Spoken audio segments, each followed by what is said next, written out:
Hello everyone, welcome to my YouTube shorts. তো সেদিনকে গেছিলাম আমি নেলস করতে ফর মাই ভ্যাকেশন। তো সেদিনকে মেট্রো করে চলে গেছিলাম কালীঘাট। কালীঘাট থেকে চলে গেছিলাম রুবি।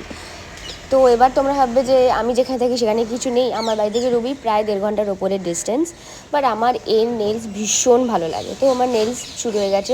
ফার্স্টে ড্রিল দিয়ে আমার যে আগে নেলসটা ছিল, মানে বিয়ের নেলসটা, সেটা তুলছে। তো ওতে তোমরা জানো তো একটু লাগে আমার, তাই আমার মুখের অবস্থাটা এরকম হয়েছে। স্লাইড লাগে, মানে যেহেতু গ্রিলটা গরম হয়ে যায়। দেন তারপরে একটা বেস কোট লাগিয়েছিল কিউটিকল অয়েল, তারপরে একটা বেস কোট লাগিয়েছিল হোয়াইট কালারের। যতটুকু জানি আমি যেটাই বলছি, যেটা হচ্ছে আমার ফার্স্ট কালার অ্যাপ্লিকেশন হয়েছে। দেন ফার্স্ট কালার অ্যাপ্লিকেশন হওয়ার পরে এইটা ছিল আমার ফাইনাল লুক। আমার ভীষণ পছন্দ হয়েছে ভ্যাকেশনের জন্য, এটা দারুণ। তোমাদের কেমন লেগেছে অবশ্যই জানাবে। দেন তারপরে আমি যথারীতি ওখান থেকে ফিরে গেলাম বাসে করে। তো এই ছিল সারাদিনের ব্লগ।